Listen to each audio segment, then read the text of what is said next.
বিসমিল্লাহির রহমানির রহিম। আসসালামু আলাইকুম। কেমন আছেন সবাই? চলুন আজকে দেখা যাক উত্তরবঙ্গের জনপ্রিয় আলুর ঘাটি। আমি প্রথমে আলুটাকে সিদ্ধ করে একটু ম্যাশ করে নিয়েছি, হাত দিয়ে ম্যাশ করতে বলতে আধা ভাঙা করে নিয়েছি। তারপরে এই যে প্যানে পেঁয়াজ একটু ভেজে নিয়ে তারপরে সাথে টমেটো দিয়ে দিলাম।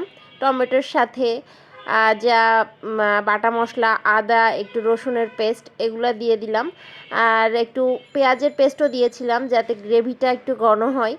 তারপরে যে এগুলাকে একটু কষিয়ে নিয়ে গুঁড়া মশলা যা যা আছে, হলুদ, মরিচ, ধনিয়া, জিরা গুঁড়া, এগুলো সব দিয়ে আমি মশলাটাকে ভালো করে আগে কষিয়ে নিব।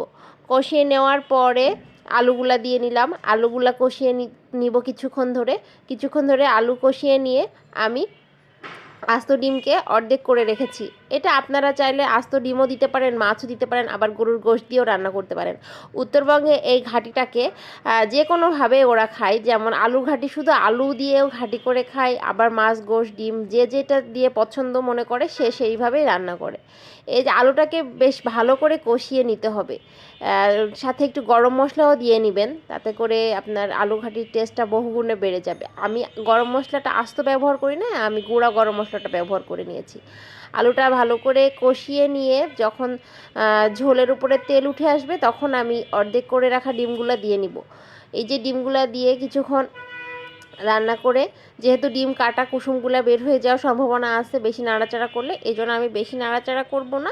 এভাবে ঝোলের ওপরে দিয়ে কিছুক্ষণ একটু হালকা আঁচে রান্না করে একটু কাঁচামরিচ, ধনিয়া পাতা দিয়ে সামান্য আঁচে জাল করে কিছুক্ষণ পরে নামিয়ে নিব।